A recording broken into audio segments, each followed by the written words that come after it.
Voilà, en fait, j'ai bossé 6 mois dans un magasin de japonais. Ouais. Les stations de la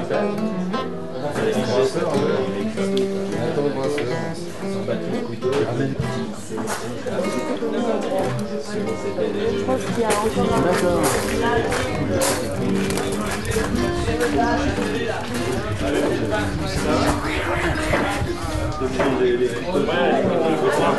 l'espèce de fil, mais qui coupe encore.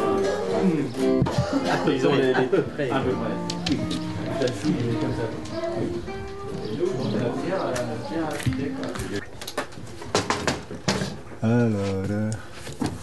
Alors, 2001, on est où là? Il y a peut-être, fais voir les premiers albums. Hein. Ah oui, 2012, 2002, c'est déjà vieux ça. On tue le cochon, un court métrage. Il y avait un autre format avec des... Après on a ça aussi, 2013. Ça c'est purement festival. Mais là, c'est tout remue-ménage. Ah bah la fresque, là, c'est là. Quand ça se peignait. Je sais pas, tu veux voir? Je sais pas, il y a plein de trucs. L'histoire commence... si on veut vraiment, ça va minimum... en fait, c'est 3 personnes qui se sont rencontrées au milieu de la jungle guatémaltèque en 1988. Et on s'est rencontrés là-bas, on est restés potes, tout le monde après a fait d'autres trucs et tout ça, et on s'est retrouvés en 80. Didier et François sont venus habiter à Aner là. Et un jour on s'est retrouvés là, et en discutant, Didier a dit « Ah mais il y a la licence 4 qui est avant, dans le sled et tout ». Et là on est parti en délire, on a dit on rachète, on remonte un café, et ça c'était en 97 quoi. Donc on rachète la licence. Tous les 3. Après, on s'est installé là pendant un mois pour valider la licence. Et après, on a acheté ici, la baraque, en SCI. SCI pour le bonheur, s'il vous plaît. Et puis après, c'est parti. Là où on est, c'est là-haut.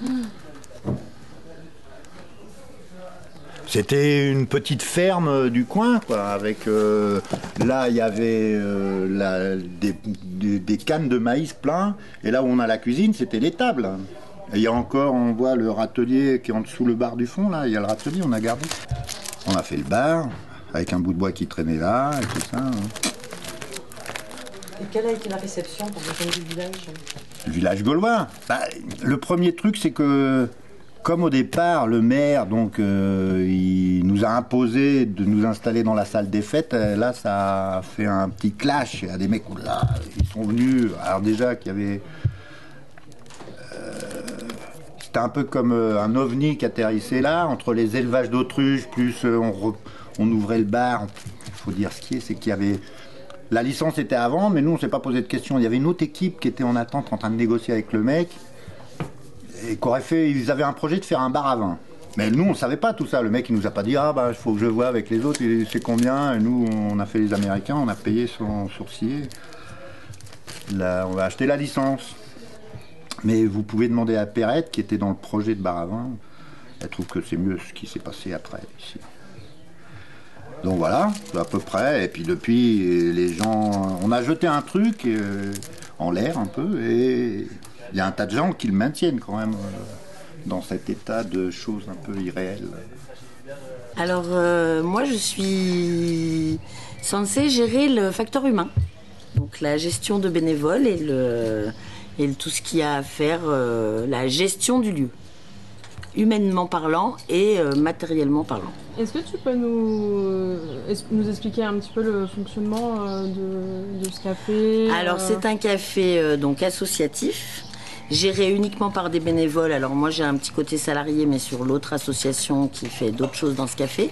Et c'est un fonctionnement à prix libre, donc toutes les boissons sont dans ces merveilleux petits cochons qu'il faut remplir pour que nous ayons plein de sous.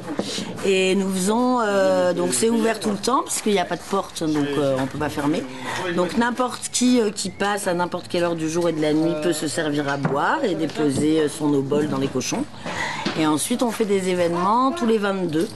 En lien avec la blague de Fernand Reynaud, le 22 à Asnières. Et nous, donc, on fait le 22 à Asnières. Voilà, avec des événements récurrents en janvier, en avril et en octobre. En janvier, on tue le cochon pour avoir du cochon toute l'année, enfin de la charcuterie. En avril, on fait du pain. Donc, tous les gens qui ont envie de venir faire du pain, ils peuvent. Et en octobre, on fait du jus de pomme que nous buvons toute l'année au café. Mais personne n'a entendu. Allô, pour la vaisselle, elle est demandée à la cuisine. vaisselle. Vaisselle.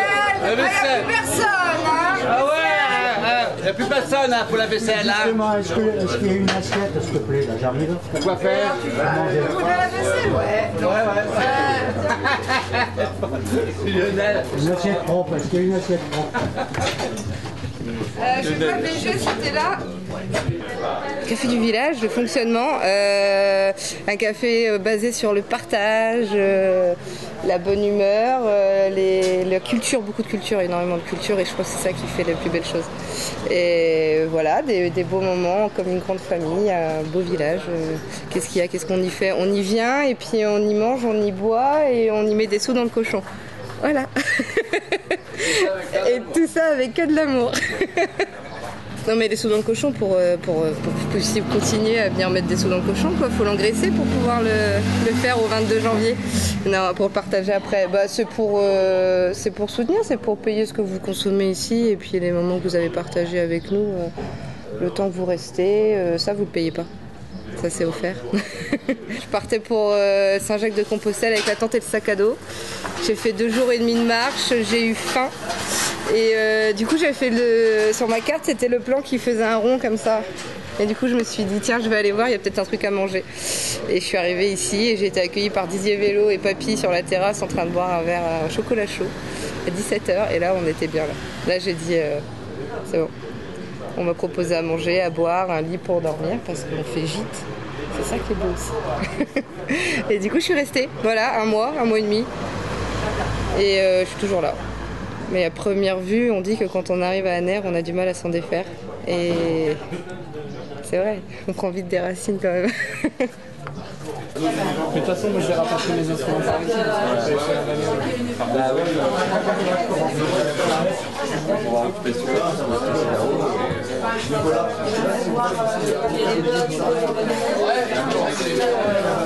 C'est pas ça, c'est un dortoir, mais oui, bah, les gens qui connaissent le café, on dormira pas,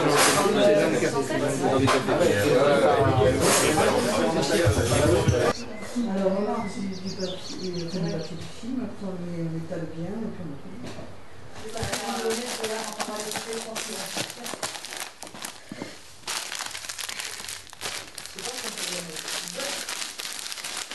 Ah oui, c'est physique. Hein. voilà. C'est bon? C'est bon. Non, on garde la cuillère, non? Pour touiller.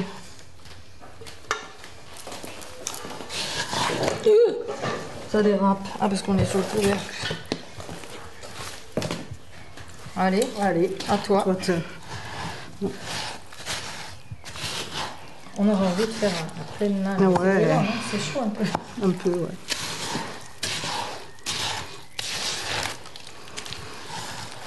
Alors le café, ça tourne toute l'année, c'est en fin de compte, mais disons que pendant l'hiver, il y a un rythme beaucoup plus ralenti.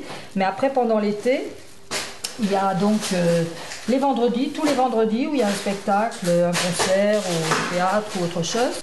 Et en plein milieu du mois d'août, alors là, c'est vraiment c'est devenu un gros événement. C'était tout petit au début, puis là, ça fait une dizaine d'années que ça existe.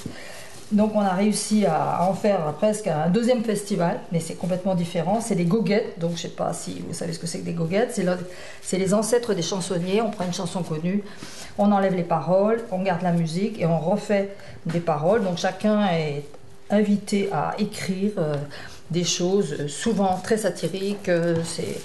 les ancêtres des chansonniers, donc qui se promenaient de bar en bar au 19e siècle pour tacler le gouvernement, l'église, etc. En plein mois d'août, il y a les 24 heures de la chanson. Donc alors là, c'est un espèce de karaoké géant avec des musiciens en live qui accompagnent il y a 800 chansons, je crois, qui ont été répertoriées, qui sont projetées sur un écran et tout le monde chante, il y a des micros, il y a des musiciens et ça dure 24 heures non-stop.